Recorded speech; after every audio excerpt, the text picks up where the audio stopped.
Did you know that somewhere in ancient Babylon, you're right now trudging up narrow temple stairs, sandals whispering against warm stone, wondering if you'll ever reach the rooftop where the priests chart their cosmic secrets? Don't leave, the answer at the end of this video. The air smells faintly of burning incense and old clay. Maybe someone left a half-finished sacrifice behind. Don't worry, no goats tonight. Above you, the ziggurat's summit waits like a quiet invitation to peek straight into forever. You step out onto flat stone, breeze tugging your hair as a robed priest nods at you, quill in hand, eyes darting between you and the sky.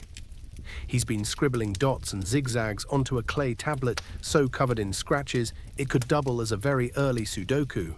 Except this puzzle might decide when crops get planted, or who gets blamed when Mars goes wandering off.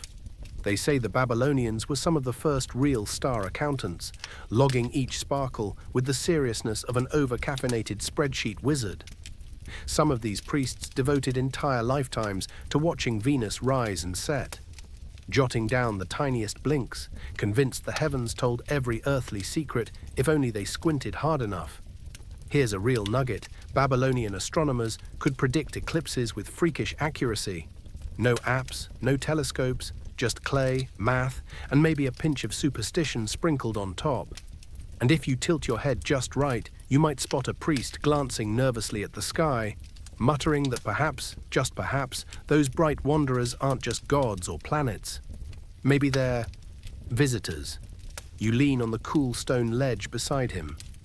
Somewhere, far below, the city hums with the smell of baking bread and river silt, utterly unaware that a handful of men up here might be the original alien theorists, long before internet forums.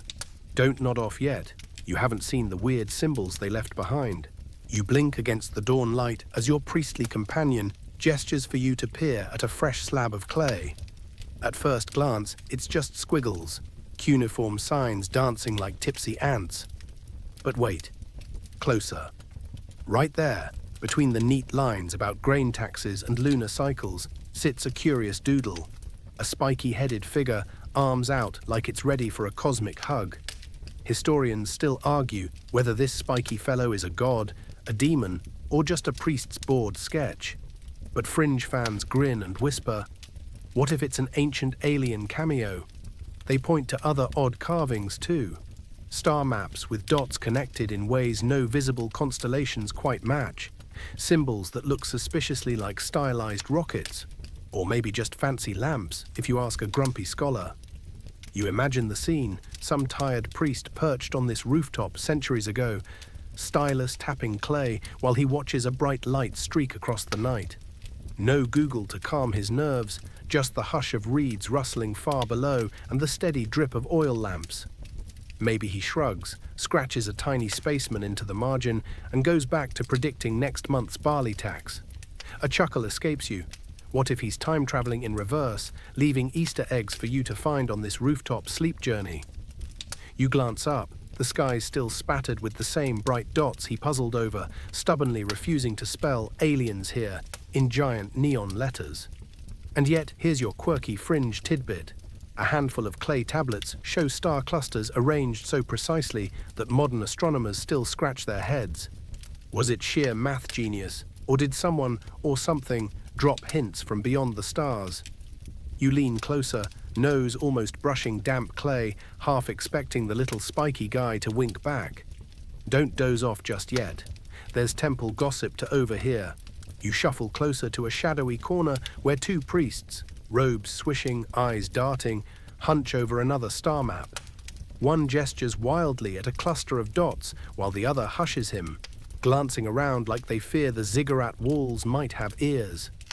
You hold your breath, eavesdropping on a secret conversation older than your entire family tree. They mutter about the sky visitors, bright orbs that hover too long or zip in directions polite Babylonian stars simply shouldn't. One priest taps the clay, voice low. Maybe they're gods testing human faith, or wandering spirits, or as he leans in conspiratorially, beings from another world. The other priest rolls his eyes so hard you hear it. Clearly, he's the skeptical uncle at every cosmic dinner table. You catch a word, Anunnaki. Officially, they're mighty deities, keepers of kings and crops. But listen closely, some tales insist the Anunnaki descended from the stars, bringing shiny gifts and secrets in oddly shaped chariots. Historians still argue whether these stories simply echo myth or hint at a people so advanced they might as well have beamed down with an interstellar welcome basket. A breeze rustles the priest's tablets. One almost slides off the ledge. You catch it just in time, fingers brushing centuries-old clay. It's warm from the sun, yet you swear it tingles, like it remembers every whispered rumor. You glance at the priests, one's now giggling about how next week's sacrifice might double as a snack for the sky goats. You stifle a laugh. Maybe ancient gossip isn't so different from today's viral nonsense. Beneath you, Babylon bustles. Merchants argue prices. Kids splash by the river, completely unaware their rooftop prophets might be the first cosmic conspiracy theorists. You lean back, head tilted, mind spinning with clay maps and sky goats. Careful, if you drift off now, you'll miss the biggest debate yet. You rub your eyes, still perched on that stony rooftop, when a third priest sidles up. This one older, beard practically its own star chart. He snatches the clay tablet from your hand with a soft grunt, squinting at the Anunnaki doodles like he's seen this argument 1,000 times. He grumbles something about young fools and their alien nonsense, jabs a finger at the dots. Planets, he insists, wagging his beard for emphasis. You catch a whiff of oil and old herbs as he points out Venus, Jupiter, Mars, faithful wanderers that Babylonian astronomers tracked so well they could predict eclipses to within a heartbeat. That's your mainstream fact right there. These rooftop scholars basically invented predictive astronomy, no flying saucers needed. But the debate won't die. A clay slip here, a weird zigzag there. Some tablets show star paths that bend strangely, almost mocking the tidy planetary dance. Bird migration, the old priest scoffs, rolling his eyes at you like you personally invented UFO forums. Then he softens. Or maybe, sky spirits, he adds, twinkle in his eye. He can't quite let go of the mystery either, can he? Historians still argue whether the odd symbols were simple recording errors, coded myth, or genuine hints at contact. Some fringe theorists swear these star maps align with faraway clusters invisible to the naked eye. An ancient cosmic breadcrumb trail. You lean closer. Was this rooftop an observatory or a primitive signal tower beaming sleepy prayers into space? Your nose twitches. Someone's roasting barley cakes nearby. The scent wafting up like a reminder that whatever the answer, life below keeps bubbling along. A gust of wind lifts your hair as the elder priest taps your forehead, playfully scolding you for drifting off mid-argument. He gestures to the tablet. Keep watching, his eyes say. So you do. One more stretch of sky to dream through before dawn drifts you away. You stay beside him as the rooftop shifts from deep indigo to a sleepy lavender, the last stars clinging stubbornly to the horizon. The old priest hums a tune, finger tracing a final trail of dots across the clay, as if coaxing the universe to give up its secrets before breakfast. You rest your chin on your knees, imagining for a moment that you too are keeper of cosmic maps. Each scratch on clay a promise that someone will wonder, centuries later, who really visited whom. He nudges you with the back of his stylus. Go on, mark a star yourself. You press the tip gently into the soft clay, leaving your own tiny dot among Venus and Mars. There, your secret cameo in an ancient sky chart. Maybe, just maybe, some far-off watcher blinks back.